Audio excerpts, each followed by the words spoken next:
and welcome. India's mobility revolution is really what is being talked about, and as the spotlight is on India's first flex fuel vehicle, as it were, by Maruti Suzuki, we decode what this will really mean for you.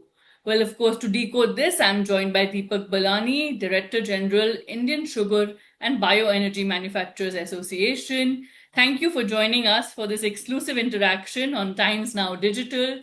I'd like to begin by asking you, with this launch coming in, and as Maruti Suzuki is looking at India's first, what is moving towards E100 or more ethanol powered vehicle, a passenger vehicle for India, do you see this being the big game changer that everyone has been waiting for? Thank you, Sakshi, for having me in your show. It's actually a huge structural reform which we are going to see. This is something which we have been waiting for almost 2 to 3 years. ISMA has been very consistently talking to the government. They specifically will be able to take any blend between E20 and E100. So after the launch of the vehicle, government will decide whether to have an E85 or an E100 fuel. But ultimately, we will need to have a complete infrastructure in place. So moving forward, we hope that this will catch the attention of the consumers, because this is good for everyone, as I said, in the entire stakeholder systems. This is good for everyone, you're saying, but for those saying, all right, how will this impact prices and options for consumers altogether? How can they save by switching from petrol to more ethanol-based fuels? Your thoughts? Basically, E85 or E100 will have either 85% of ethanol or 100% ethanol. And we all know that there would be a certain amount of efficiency loss. But having said that, the octane number of ethanol is much higher than the petrol. So there is a better compression ratio. So you will get more power in the engine. But to compensate for the loss in efficiency, I believe government is also thinking of making the fuel cheaper than the normal petrol, which is E20, which could be less, approximately 10 to 15% less than the normal petrol. So it would be definitely much cheaper than the existing fuel. So the consumers will be compensated for a bit of efficiency loss.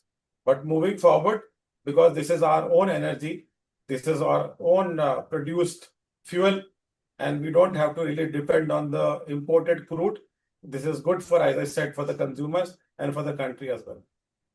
Right. It's interesting you mentioned we won't, as a nation, then have to depend on imported crude. And so, therefore, do you see this implementation then significantly reducing India's import bill? See, we will have to have multiple things to reduce substantial amount of import. I said this is one of the major reforms in a right direction. We all understand that this is only about the new vehicles which will come. So depend on the policy, the government's how basically it wants to take it forward in terms of policy narrative, because ultimately this is the modified ICE engine, flex engine. So if government has two options, whether to mandate all the ICE engines to be actually the flex engine from next year, or perhaps make this optional and let the consumers choose. So depending on what the government decides, this will perhaps increase the consumption. But having said that, we will have to also move to other consumption uses. For example, ethanol cooking stoves, diesel blending, sustainable aviation fuel. So there are multiple things which the government is working along with the industry to make sure that we utilize our production capacity of ethanol in the country, and perhaps reduce our import bill of the crude. Right. Well, several reforms that are being brainstormed at the moment, as you tell us and as we hear. But I want to also ask you then, for the consumers who are watching this, what will really be the timeline of more options coming into play? What really is the timeline for the prices and the options then? See, Maruti is launching its first flex fuel tomorrow. Last year, during the Bharat Mobility Exhibition, almost 19 models of flex fuel were showcased. So after Maruti launches, we will also see other OEMs also launching their own flex fuel vehicle. So this will start taking up shape very soon. Right, a big push there. But for those wondering, look, does India really then have the ethanol infrastructure in place that is ready for large scale flex fuel adoption? What would you say to those? We have a huge capacity today, both from sugar industry and the grain industry. We have the capacity of producing almost 2,000 crore liter of ethanol, while E20 only requires 1,100 crore liter. So we have a huge overcapacity.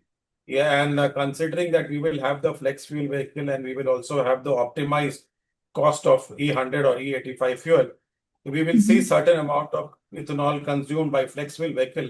Even then, we have an extra capacity. But having said that, industry has already showcased that whenever the policy is there, the clarity on the policy is there, the industry is always willing to put up more investments. So having said that, if the government comes with a clear policy going forward, industry is ready to put up the additional investment to add more capacities. But for next 3 to 4 years, we have sufficient capacity. Right. And to your mind, really, then what are the policy and implementation gaps and what are the challenges that must be addressed? So we will have to address various challenges at the moment. Because if we talk about flex fuel alone, as I said, the fuel has to be made cheaper because the consumer needs to be compensated for the loss in efficiency. So that is something which is a major policy gap, and I'm sure the government is working on that. In addition to that, the flex fuel vehicle, the manufacturing cost of the flex fuel vehicle is slightly higher than the ICE engine. So we have also requested to rationalize the GST on the flex fuel engine because this is a clean mobility solution for our country. So if electric vehicles have been given a GST slab of 5%, we've also government to consider the same kind of GST on the flex fuel vehicle so that the cost of ownership of the flex fuel vehicle is same as the ICE engine or slightly lower than the ICE for the consumer. So these are some of the initiatives which have to be taken. Having said that, there are some policy gaps in terms of regulations or compliances for ethanol cooking stoves and other issues which the government is keenly trying to solve. So if these policy narratives or policy gaps are addressed, I believe we will have the rollout very soon. Right, so some gaps that need to be addressed and of course swiftly be looked into. But I also want to ask you, look, what is the impact that farmers are going to face as a result of this and will it be the much needed big boost for them as well? Definitely, yes. See, that entire foundation of ethanol blending program is based on the farmers' prosperity, the prosperity in the rural areas of the country. And we have seen that from last 5 to 6 years since the ethanol blending program started, there's an additional income of almost 1,50,000 crore to the farmer just because of the ethanol program. So this has done a great help and service to the farmers of our country. And moving forward, if we increase the consumption of ethanol, this is going to further boost the rural prosperity, also the farmer income. So I believe this is the right direction. I think the farmers are the backbone of our country, and we must do everything possible so that they benefit in terms of their income. Right, and lastly, do you see this environment push then being translated into more public transport as well, such as buses and Hopefully, so on? yes. A lot of the public transport buses also run on CNG, and sugar industry also produces a lot of CBG. So CBG is a very good solution which could be blended with CNG, and that is also which we are moving very fast.